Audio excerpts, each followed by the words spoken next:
É estranho mesmo o Maracanã sem o Flamengo. E a dúvida fica no ar. O Maracanã precisa mais do Flamengo ou o Flamengo precisa mais do Maracanã? Bandeira de Melo é firme nas decisões, é claro no que diz e é apaixonado pelo que faz. E uma das coisas que ele faz de melhor é amar o Flamengo, mas com a competência de um grande administrador. Presidente, uma das marcas dessa tua administração é como que você conseguiu colocar o Flamengo em dia. Eu mesmo, uns anos atrás, falei, o Flamengo tem uma dívida que é impagável, o Flamengo não vai pagar isso nunca, é impossível. O senhor pagou, provavelmente está pagando ainda, contratando aí jogadores milionários, fez um estádio aí, pequeno, mas tem um estádio aí. Outro dia eu vi uma entrevista, pessoal do Urubucã, é isso? Que o seu vice-presidente financeiro falou, compramos no cartão de débito. Em primeiro lugar, qual foi o segredo? Como é que o senhor conseguiu colocar a vida do Flamengo que parecia impossível em dia? Olha bem, Ju, o segredo principal é ter 40 milhões de torcedores, né? Então, com 40 milhões de torcedores, em primeiro lugar, é quase que uma obrigação você dar exemplos, né, para 40 milhões de torcedores, né? Então, você tem que agir corretamente, você tem que assumir tudo aquilo que você promete, você tem que pagar em dia, você tem que ser um clube cidadão, né? Porque ter 40 milhões de torcedores representa uma responsabilidade muito grande. Por outro lado, também 40 milhões de torcedores te permite ter um contrato de televisão melhor do que os outros, te permite ter patrocínios, né? A partir do momento que você tem certidões negativas, você pode ter patrocínio de empresas estatais, aí vem a Caixa Econômica, né? Você vê, o Brasil está numa recessão há algum tempo, o Flamengo não tem problema de patrocínios, né? Porque tem 40 milhões de torcedores. 40 milhões de torcedores, você tem uma receita maior de bilheteria. O programa de sócio-torcedor do Flamengo hoje, que já tem mais de 100 mil adeptos, já representa 40 milhões de reais por ano no nosso orçamento. Só o sócio-torcedor são 40 milhões por ano? Isso, só a mensalidade do sócio-torcedor, sem bilheteria. Aí são 100 mil sócios que o senhor falou? São 103 mil sócios hoje, tá? Mas 103 mil sócios de verdade. Não é aqueles 103 mil sócios que ativos. Entraram um dia no programa. São ativos. Se você é sócio-torcedor do Flamengo, até recomendo que você seja, né? E amanhã, por alguma razão, você sai do programa, você deixa de compor a estatística. Então, são 103 mil sócios hoje, né, de verdade. E com isso, né, e você tendo competência para administrar, e uma coisa que não falta no Flamengo é competência, porque eu acabo levando muito a fama, né, e os méritos dessa recuperação do Flamengo. Mas existe uma equipe, né, muito grande lá, cheia de gente competente. São todos profissionais? Não, você tem dois níveis. Você tem os vice-presidentes, que são estatutários. 15, 16 vice-presidentes, né, que são estatutários. Na realidade só tem um vice-geral. Mas você tem os vices, vamos dizer, temáticos, né? O vice de finanças, vice de administração, vice de patrimônio, né? E assim por diante, vice de futebol, vice de esporte. Mas a tua equipe de finanças, o senhor que montou, o senhor que trouxe? Porque o senhor tinha essa experiência, o senhor trabalha com isso. O senhor que montou essa equipe? Eu trabalhei no BNDES, tem a administração do Flamengo hoje tem várias pessoas egressas do BNDES. Né? Tem pelo menos 2 vice-presidentes, presidente do Conselho Fiscal, membro do Conselho Fiscal. Então é claro que quando vai alguém, os amigos vão juntos também, e não podia ser diferente. Mas os vice-presidentes do Flamengo são amadores, cada um tem o seu negócio, né, ou o seu emprego, e eles dedicam parte do seu tempo ao Flamengo, dedicam também a sua reputação, né, os seus conhecimentos, e trabalham de graça e funcionam como se fosse um conselho de administração. No nível estratégico, traçando diretrizes, cobrando resultados. São pessoas de altíssimo nível que estão comigo, né, alguns deles desde o primeiro momento. Agora, a administração do Flamengo, isso foi uma promessa da nossa campanha, é profissional. O dia a dia do Flamengo é tocado por profissionais. Então, o Flamengo tem um diretor-geral e tem diretor financeiro, diretor administrativo, diretor de esportes olímpicos, diretor de futebol. diretor jurídico, todos eles profissionais recrutados no mercado, muito bem pagos, pagos em dia, que poderiam figurar em qualquer grande empresa brasileira. E esses caras é que tocam o dia a dia do Flamengo e também são de altíssimo nível. No final das contas, tudo está dando certo, né? E quem leva a fama sou eu, mas o que tem de gente boa aí me ajudando nisso, o que tem de gente boa por trás desse sucesso do Flamengo, você não faz ideia. Presidente, quando o senhor assumiu o Flamengo, e quanto era a dívida do Flamengo? Era de 750 milhões de reais. Hoje ela caiu para quanto? Hoje ela está na faixa de mais ou menos 350. E só que quando a gente assumiu o Flamengo, o faturamento anual era de 210, 220 milhões de reais. E hoje? E esse ano provavelmente vai fechar com mais de 600 milhões de reais. Então a gente tinha uma dívida que era mais de 3 vezes o valor da do nosso faturamento anual, e hoje você tem, né, uma dívida que é 60% talvez do nosso faturamento anual. Então foi um progresso bastante grande para 4 anos e meio. E a tendência é melhorar cada vez mais, porque, né, é aquela coisa, quem tem 40 milhões de torcedores, né, pode sonhar alto. Tem que saber usar, né? É claro. Porque tem um monte de clube aí que tem 20, 15, 10, 30 milhões, mas precisa saber usar. Não adianta só ter essa quantidade toda. E o Everton Ribeiro foi mesmo no cartão de débito? Não, isso foi uma brincadeira que o Cláudio Prakovic, que é o nosso vice de finanças, que é uma pessoa, né, de competência mais do que conhecida, né, do mercado financeiro, já foi dirigente, é um rubro-negro apaixonado. E ele fez essa brincadeira porque ninguém melhor do que ele para saber que o nosso dinheiro é muito suado e que a gente tem que trabalhar muito para conseguir. E ele fez essa brincadeira. Claro que todos sabem que todos acompanham os balanços do Flamengo, são transparentes, né? Nós ganhamos todos os prêmios de transparência. A cada mês você tem um balancete disponível no nosso site, ganhamos prêmios de finanças também, e o Cláudio gosta de fazer essas brincadeiras de vez em quando. Eu fiquei imaginando a cena lá, eu chegando lá em Dubai lá para comprar o Everton Ribeiro, o Sheik com a maquininha só passando, digita a senha aí. Ô presidente, na crônica de abertura tá lá aquela polêmica que parece não ter fim. Quem precisa mais de quem? O Flamengo precisa do Maracanã, ou o Maracanã precisa do Flamengo, ou um precisa do outro? Quando vai terminar esse braço de ferro? Olha bem, eu vou dizer para você que eu não sei. Durante algum tempo, o Flamengo tentou muito ajudar nesse projeto do Maracanã, na recuperação do Maracanã para o Rio de Janeiro, para o Brasil. E nós ficamos sinceramente assim decepcionados porque encontramos muita resistência.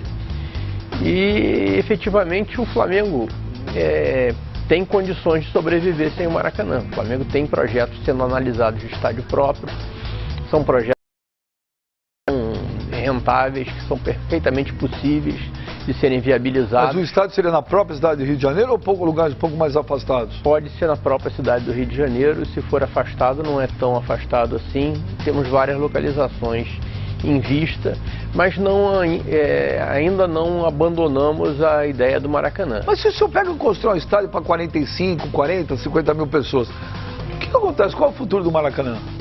Pois é, essa é uma boa pergunta. Porque o Maracanã, ao longo dos 67 anos de vida, né, ele teve o Flamengo como responsável por 80% do seu movimento financeiro. Então eu acho que... 80%? 80%, mais de 80%. Então eu acho que seria uma insanidade o futuro do Maracanã não prever o Flamengo. Mas se isso acontecer, nós temos que estar preparados. Agora, como boa notícia, né, eu tenho sentido assim nas últimas semanas uma boa vontade do governo estadual. Eu acho que o governador Pezão vai finalmente fazer a licitação, né, para definir o novo concessionário do Maracanã, e dependendo dos termos desse edital, o Flamengo pode se habilitar. É a primeira vez que eu ouço o senhor falar com um pouco mais de otimismo sobre o Maracanã. Todas as vezes que eu vi o senhor falar sobre o Maracanã, sempre foi com o pé atrás. E quando o senhor foi com aquele projeto da Ilha do Urubu, que eu achei aquilo, lógico, o senhor arrumou uma medida, eu não fui ao estádio, eu vejo na televisão, parece... Precisa ir. Eu não fui, mas parece que tá bonito, a gente vê pela televisão, parece que é bonito mesmo. É um estádio pequeno, Aí você vai falar assim, mas o Maracanã também é pequeno. O Flamengo, sim, qualquer estádio vai ser pequeno, isso é óbvio. Mas é um estádio muito pequeno pro Flamengo. E eu percebi que aquilo era uma forma de se eu mostrar lá para, tá vendo? Isso aqui é o primeiro passo. Eu fiz esse aqui, daqui a pouco eu vou fazer o maior. Teve esse também, teve esse objetivo? Não, na realidade, bem, a Ilha do Urubu é até como se fosse um seguro, né? O Flamengo tem que ter um lugar para jogar. E hoje em dia jogar no Maracanã é proibitivo, porque os custos são altíssimos, porque o Maracanã tem um custo fixo altíssimo, tem um custo variável altíssimo. Precisa ter quantas pessoas no jogo do Flamengo para você não perder dinheiro? Pelo menos para empatar? Alguma coisa em torno de 35 a 40 mil, tá? Dependendo do ticket médio. Pra você ter uma ideia, nós jogamos com o Atlético Goianiense pela Copa do Brasil, no Maracanã, botamos mais de 30 mil pessoas lá dentro e tivemos um prejuízo de 300 mil reais. Porque o ingresso era barato? Por tudo, né? Porque a despesa era cara, porque a receita foi insuficiente para fazer face à despesa. Quanto o Atlético Goianiense com 30 mil, o Flamengo perdeu 300 mil reais. Perdeu 300 mil reais. Então, dependendo de quanto você paga para jogar no Maracanã, ele é inviável. O Maracanã hoje é um equipamento eletrointensivo. O Maracanã, cada jogo que se faz lá, você paga 170 mil reais de conta de energia. Então, o Flamengo vindo assumir o Maracanã, ele precisaria fazer uma série de intervenções, né, no sentido de conseguir a eficiência energética, né, e de melhoria de acesso, até para poder aproveitar melhor a capacidade do estádio. Teria uma série de intervenções que seriam necessárias fazer e tem que ultrapassar essa questão regulatória da licitação. O Flamengo pretende, né, o Flamengo gostaria de recuperar, né, o templo do futebol, né, e sem que se pudesse sequer pensar que o Flamengo quer ser o dono do Maracanã. O Maracanã vai ser sempre um estádio público, é um estádio que pertence ao Estado do Rio de Janeiro, ou seja, pertence ao contribuinte, foi construído e reformado várias vezes com dinheiro de imposto, né, e a população tem que ser respeitada, inclusive os torcedores dos outros clubes. Então o Flamengo sempre colocou que se ele vier a ser o concessionário do Maracanã, seja sozinho, seja em parceria, seja através de consórcios, né, o torcedor dos outros clubes será sempre respeitado e o Fluminense pode até vir a ser nosso parceiro, mas mesmo o Vasco da Gama, que tem o seu estádio, ou o Botafogo, que administra também um estádio público, eles poderão jogar no Maracanã, né, com livre acesso e a um preço justo. Mas o Vasco e o Botafogo, pelo que a gente vê, publicamente, parece ser radicalmente contra e não fazem questão, não querem que o Flamengo assuma o Maracanã, não é? Eu já vi torcedor do Vasco falar o seguinte pra mim: não, mas pô, vai chegar lá, vão pintar, vai estar vermelho e preto, pô, isso não tá certo. Os teus rivais vão fazer de tudo pro Flamengo não pegar o Maracanã? Olha, eu não posso responder pelos outros clubes, né? Mas o Flamengo não faz, vamos dizer, questão fechada de ter o Maracanã. Vai depender dos termos do edital. Dependendo dos termos do edital, o Flamengo vai se habilitar ou não. Ele pode, dependendo de olhar lá os termos do edital, dizendo: ó, desse jeito não é interessante para mim. Então vamos partir para o estádio próprio e o governo do estado vai dar uma outra solução para o Maracanã, que é responsabilidade dele e a gente vai respeitar. Então eu não sei sobre a posição dos outros clubes. O que eu estou dizendo é que o Flamengo, se vier a ser o concessionário do Maracanã, o Maracanã estará aberto para os outros clubes. Eu já vi épocas no futebol paulista que havia muita rivalidade, não só entre os torcedores, porque rivalidade não pode acabar. Claro que não. Se acabar com a rivalidade, você acaba com a graça do futebol. Se o Vasco ganhar do Flamengo e os caras não tirar um barato e vice-versa, não tem a menor graça. Exatamente. Agora, e o dirigente também, eu ainda acho que o dirigente também tem que ter rivalidade na brincadeira. Vai dar entrevista, tira uma onda, outro tira um barato e tal. Mas na hora de sentar, da grana, de ver os interesses de todos, eu acho que não deveria haver a rivalidade ali. Mas pelo que eu percebo aqui no Rio de Janeiro, a rivalidade está pior até entre vocês dirigentes que nem torcida. Ou eu estou errado? Eu vejo o Flamengo com o Vasco e com o Botafogo hoje, um clima até às vezes hostil. Outro dia eu me lembro qual que era, uma reunião entre vocês, o presidente do Vasco passou, não cumprimentou ninguém. Teve o lance lá da final do Carioca, o Botafogo falou, aqui o Flamengo não joga. Quer dizer, ninguém está pensando na força dos quatro, né? Pelo que eu vejo aí, né, presidente, o senhor tem não é uma parceria, mas um relacionamento melhor com o Fluminense. O que acontece hoje com essa rivalidade? Por que tudo isso?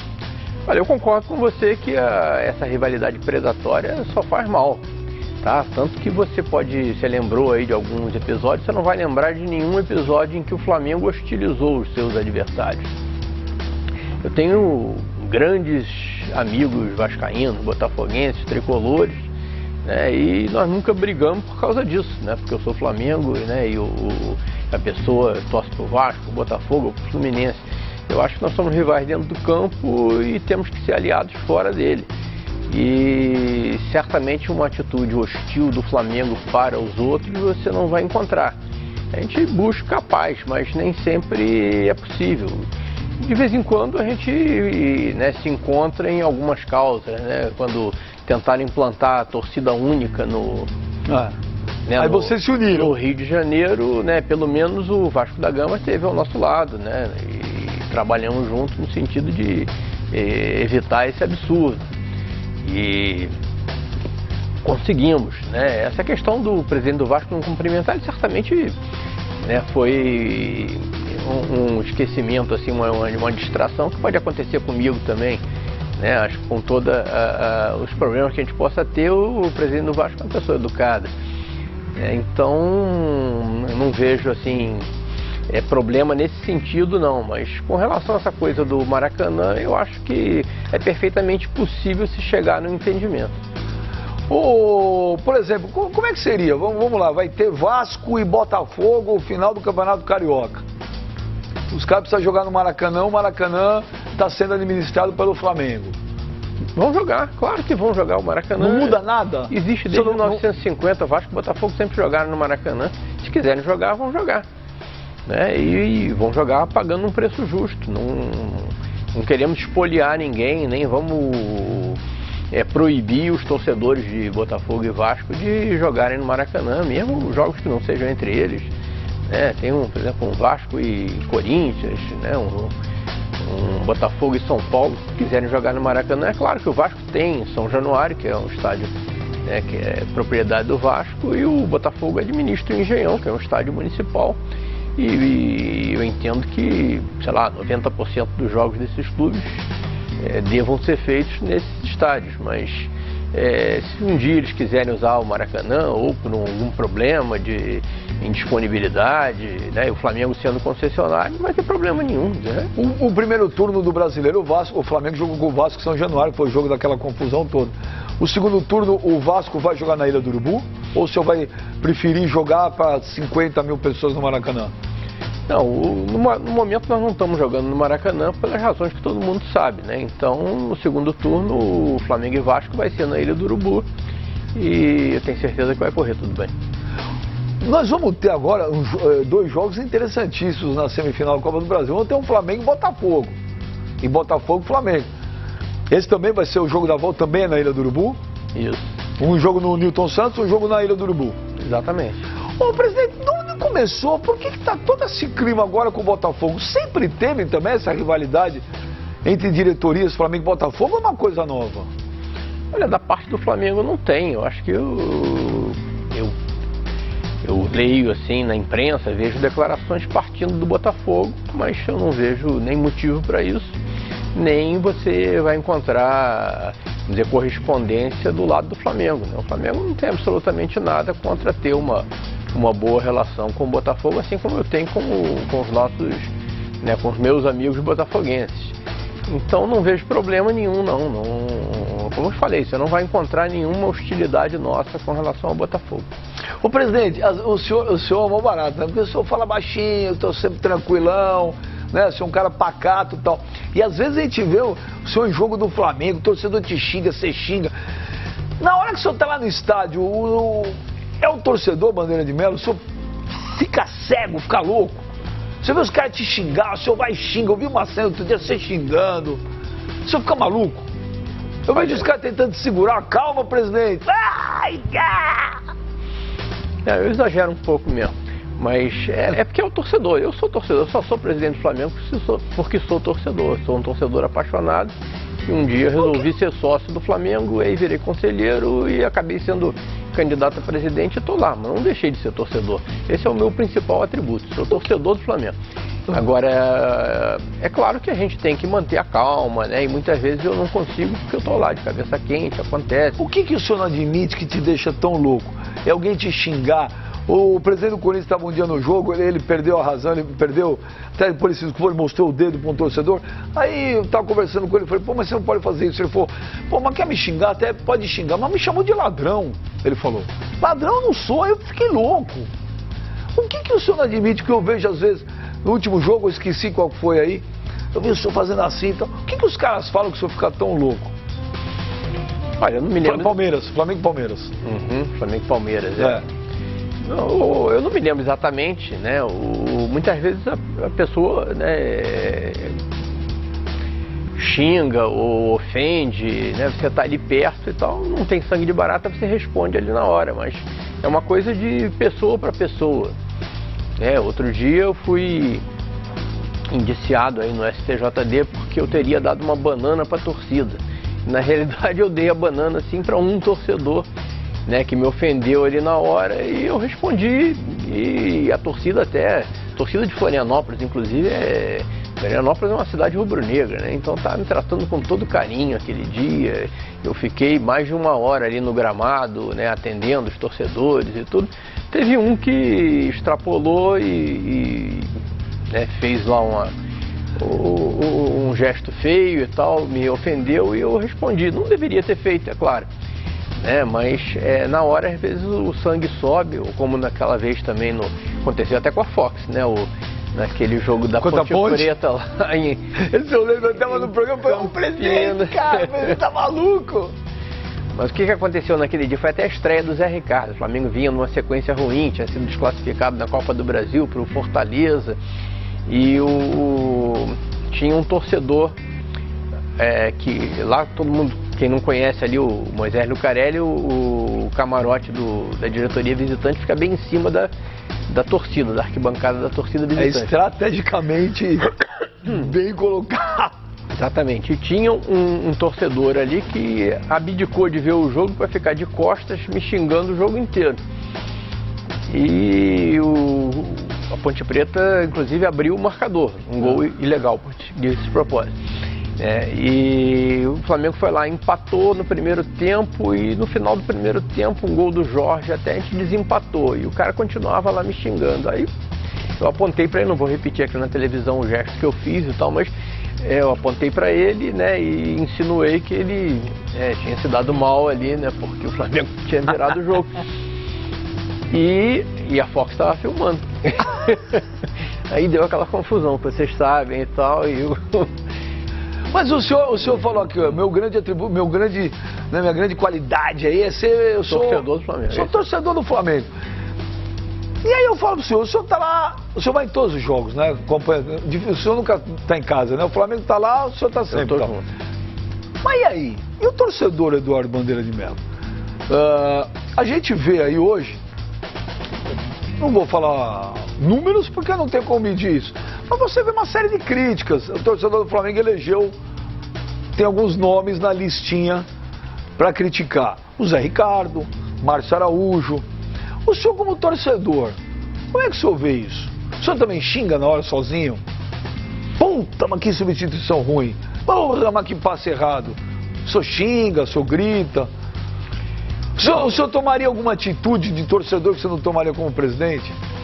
Olha, uma característica minha como torcedor sempre foi a de comprar a briga dos jogadores que eram perseguidos por às vezes, colegas seus, né?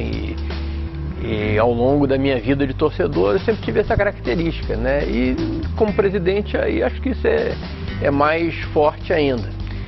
O Rodrigo Caetano até brinca que eu tenho os meus protegidos lá no elenco do Flamengo, são exatamente os jogadores que que são perseguidos por alguns jornalistas, né? E aí parte da torcida... Márcio Araújo... Eu não vou dizer... Márcio Araújo... Vaz... Rafael Vaz, Muralha, Gabriel, né? E eu acho que ao proteger esses jogadores, eu estou protegendo, né, o elenco como um todo, porque os outros jogadores sabem que se eles precisarem vão ter a proteção do presidente. E não é proteção, né? Eu tenho... acho que para mim, né, vestiu a camisa do Flamengo, vestiu o manto sagrado, merece respeito.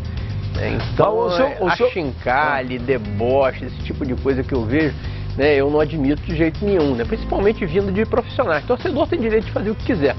A profissional da imprensa, né, eu acho que... Você acha que a imprensa persegue alguns... A imprensa, né? Alguns jornalistas, é claro que se comportam de uma maneira que eu considero indevida, né? Eu acho que criticar todo mundo pode, mas faltar com respeito. Não, um profissional assim como o jornalista é um profissional, o jogador também é e merece respeito. Então eu tenho é o meu jeito de ser, né? E é claro que quando eu tô lá torcendo sozinho, né? Já aconteceu de eu desabafar e tal. Extravasar. E extravasar. Aconteceu uma vez até com vou até contar essa história, o jogador não está mais no Flamengo, mas um jogador que eu tenho o maior carinho ainda, que é o Hernani Brocador. Né? E num jogo lá em Moça Bonita, ele perdeu um gol feito, né? E aí eu tava lá, eu era presidente há 1 mês, 2 meses, alguma coisa assim. Ainda não estava acostumado com... Ele perdeu um gol feito, eu fui lá e xinguei ele de um nome que eu não gostaria de repetir aqui, né? Mas a bola voltou para ele e ele meteu um golaço. Aí eu, desculpe. Ô presidente, como é que o senhor está vendo essa situação do Zé Ricardo? Esse excesso de críticas te incomoda? Eu acho que, como eu falei, todo mundo tem direito de criticar, né? Mas nós, na diretoria do Flamengo, temos a obrigação de pensar no que é melhor para o clube. E nós entendemos que o trabalho do Zé Ricardo tem sido muito bom, ele é um treinador vitorioso, as estatísticas provam, né? Ele é um treinador estudioso, que tem todo o respeito do elenco. Então, é claro que o Zé Ricardo é um dos meus protegidos também. Então, eu sei que tem colegas seus que não gostam, que pedem a substituição dele, né? E acho que é um direito do jornalista, né, fazer uma avaliação ruim, mas a gente não pode se pautar pela avaliação dos outros, nós temos que fazer a nossa. Não existe a possibilidade do Zé Ricardo sair do Flamengo esse ano? Zé Ricardo, por mim, fica até depois. Eu saio no final de 2018 e ele fica e bate o recorde aí do Cláudio Coutinho no Flamengo, do Fleitas Solis, né? E a ideia é essa. A última palavra, que é um programa nosso, mas a última palavra do Flamengo é sempre a tua? Já teve, por exemplo, que o presidente, a gente sabe como é que funciona lá no conselho de um clube grande. É tudo torcedor também. Claro. As cornetas soam. Os caras vêm aqui, presidente, precisa mandar o fulano embora. Presidente, precisa contratar não sei quem. Presidente, você ouve muito isso? Os seus conselheiros, os caras te pressionam também em relação ao Zé Ricardo? Tem essa pressão interna dentro do Flamengo ou essa pressão é só externa? Olha, o Flamengo tem 2.300 conselheiros. Tudo isso? Todo sócio proprietário do Flamengo, caraca, com mais de 3 anos de clube, pode fazer a opção por fazer parte do Conselho Deliberativo. Então tem muita gente que se diz, não, eu sou conselheiro do Flamengo. Ótimo, né? Eu considero, né, uma coisa altamente elogiável, né? O cara ser sócio e optar por ser conselheiro. E todos eles serão respeitados. Mas se você der poder de decisão para 2.300 pessoas, você não vai a lugar nenhum. Agora, mesmo entre as pessoas mais próximas, é claro que existe divergência de opinião. E você tem que encarar todas as críticas como uma contribuição. E é assim que eu faço e é assim que nós, na diretoria do Flamengo, fazemos. Mas você não pode também fugir da responsabilidade, porque na hora que der errado, o culpado vai ser você. O culpado seremos nós do Conselho Diretor. Então, é aquela coisa, a gente respeita a crítica, aceita como contribuição, mas não dá para fazer uma assembleia por dia para decidir, né, quem vai ser o lateral esquerdo. No departamento de futebol, você tem o Rodrigo Caetano, você tem o Moser, né? E o senhor me parece uma pessoa que não mete muito o bedelho, mete? o senhor delega. Lógico que a última palavra deve ser sempre a sua. Na escalação, não. Não, na escalação não, mas por exemplo, o senhor, vamos supor, vamos contratar Everton Ribeiro. Vamos lá. O senhor chega e fala, não quero.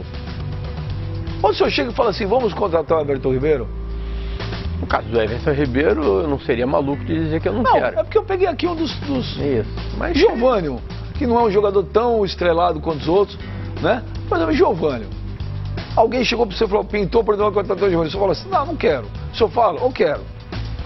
O que acontece é que normalmente esses jogadores são contactados pelo departamento de futebol a partir de uma necessidade do time, né? Então, o Everton Ribeiro, por exemplo, era um jogador que o Rodrigo Caetano já namorava há muito tempo e na hora que ele viu que tinha condições de concretizar a transação, né, ele apressou as coisas, o jogador tinha muita vontade de jogar no Flamengo também e aconteceu. Eu não sou maluco de dizer que eu não quero o Everton Ribeiro, não sou maluco de dizer que eu não quero o Giovânio, que também apareceu numa oportunidade, né? Mas o senhor já vetou algum jogador no Flamengo? Me lembro de ter vetado, não. Por que eu vetaria, né? Eu confio na competência do nosso departamento de futebol, né? Se o técnico pede, se o Rodrigo Caetano, que é o nosso diretor executivo, chega a ponto de manifestar o interesse, iniciar negociações, não tem nenhum motivo para eu vetar. Ô, presidente, a contratação do Diego Alves, que estreia agora domingo contra o Corinthians, lá na Arena Corinthians, foi uma contratação que partiu da torcida do Flamengo? Porque eu vou te falar, a torcida do Flamengo, quando começa um movimento aí, hoje a gente tem as redes sociais, tá louco, o negócio vira uma coisa que perde, né, o limite.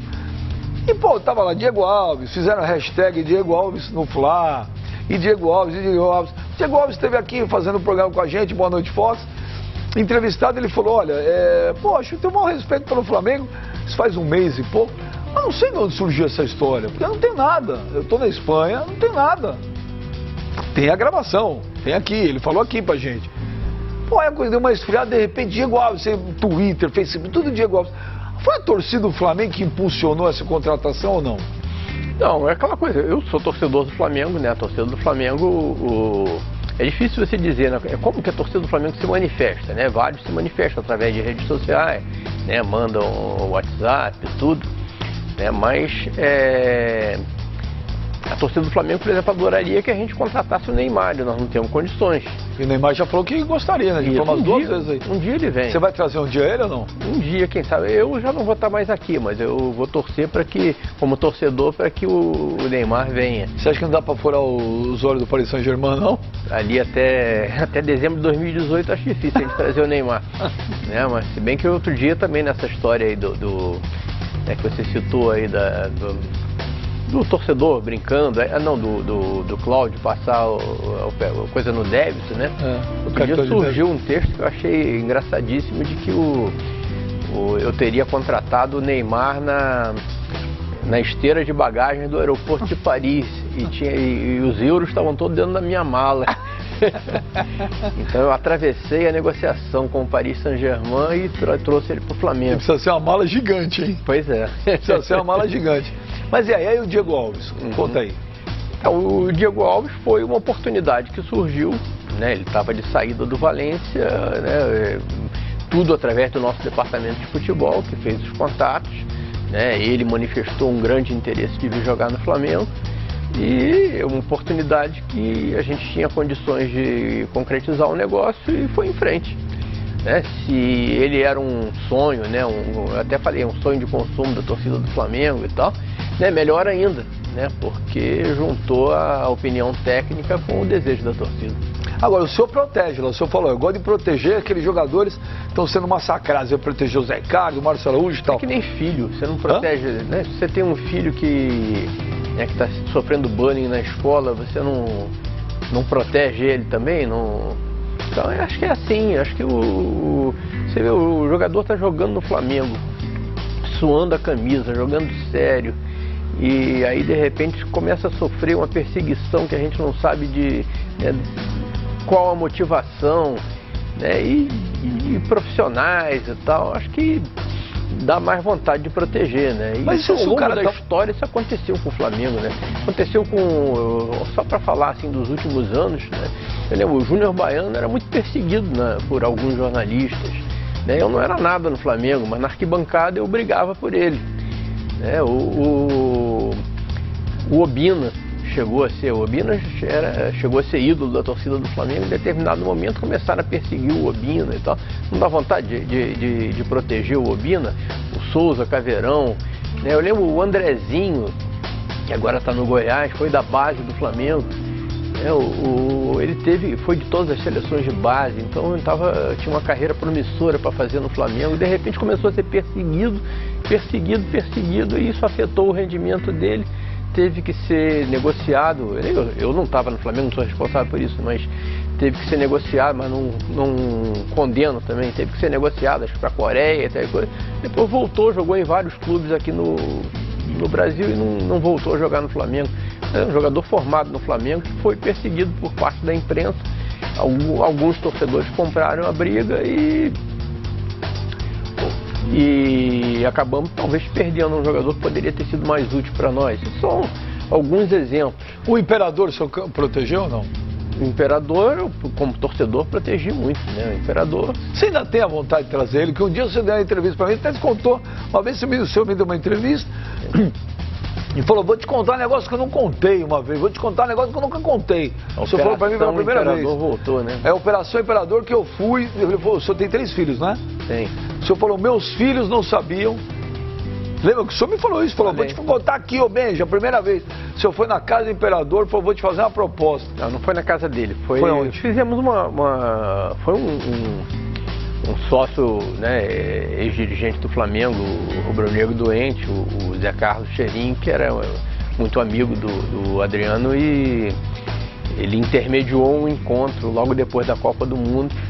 De 2014. 2014, logo depois da Copa do Mundo de 2014, em que eu fiz, né, uma proposta do Adriano fazer um tratamento, né, para poder voltar ao futebol, voltar ao Flamengo. Até eu projetei para ele, falei, domingo passado, na final da Copa do Mundo, eu vi o Close com 36 anos ser aplaudido de pé, né, por todo o Maracanã, e se despedindo ali, jogando a Copa do Mundo aos 36 anos. Na Copa da Rússia você vai ter exatamente 36 anos. Você é muito, mas muito melhor do que o Close.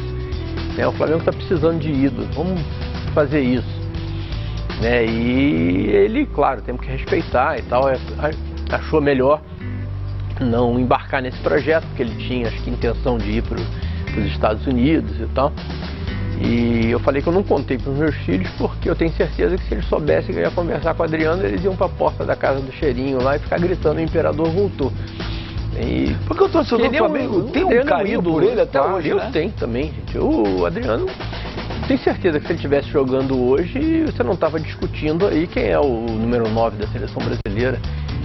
Tenho certeza que ele seria. O Adriano é muito melhor do que qualquer centroavante que tem no... Seria ele ou o Guerreiro hoje o 9 do Flamengo? De repente podia jogar os dois. Mas talvez se o Adriano estivesse no Flamengo, ele não tivesse tido a necessidade de buscar o Guerreiro. Né, o Guerreiro. E hoje, se o Adriano te ligasse e falar, presidente, quero tentar aí a última vez, o senhor hoje... Não vamos falar isso porque eu contei uma história, né, do que aconteceu lá em 2014. A gente tem que respeitar o Adriano também. Ele tá, né? Se ele é feliz assim, seja feliz assim. Exatamente. Ele tem um passado no Flamengo que a gente tem que agradecer a ele pelo que ele fez pelo Flamengo. Aquele campeonato de 2009 a gente deve muito a ele. E foi artilheiro do Brasileirão. Isso, foi artilheiro do Brasileirão, né? E outro dia, acho que foi no seu programa mesmo, que você me pediu para escalar o Flamengo de todos os tempos, e no ataque eu botei o Adriano e mais um, não é isso? Colocou o Adriano e mais um. Agora, voltando esse papo aí que o senhor gosta de proteger os seus injustiçados. Mas, por exemplo, no caso do Muralha.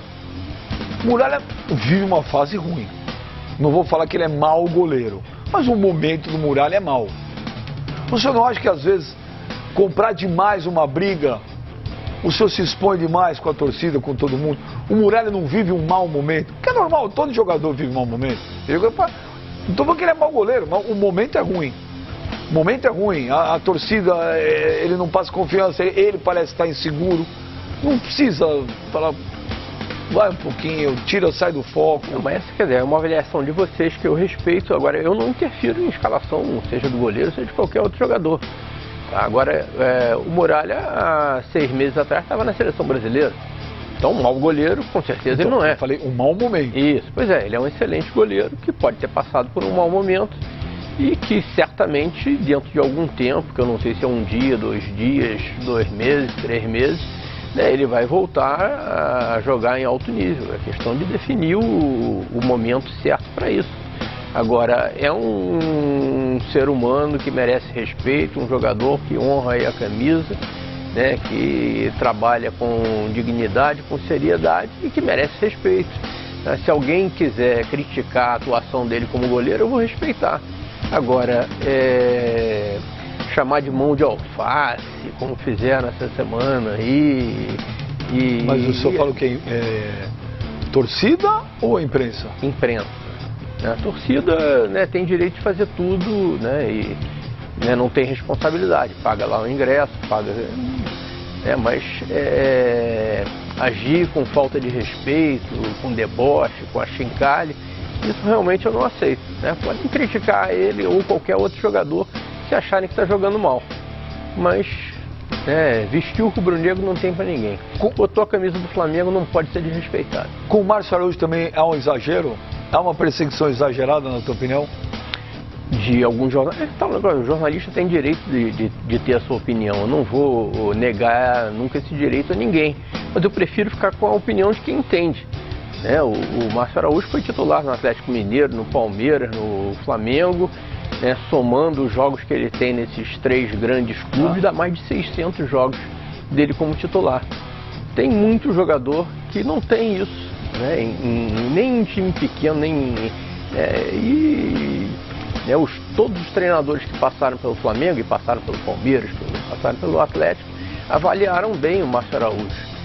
Eu não vou aqui falar sobre características do volante moderno, de recuperação e tudo, mas os treinadores do Flamengo e o Zé Ricardo têm confiança nele, e eu como torcedor tenho também. Se alguém acha que não deve, que ele não é o volante do Flamengo, que ele não é o grande jogador que eu particularmente acho que ele é, eu vou respeitar. Eu só acho que ele deve ser tratado com respeito. Ô presidente, por que não deu certo o Donati no Flamengo?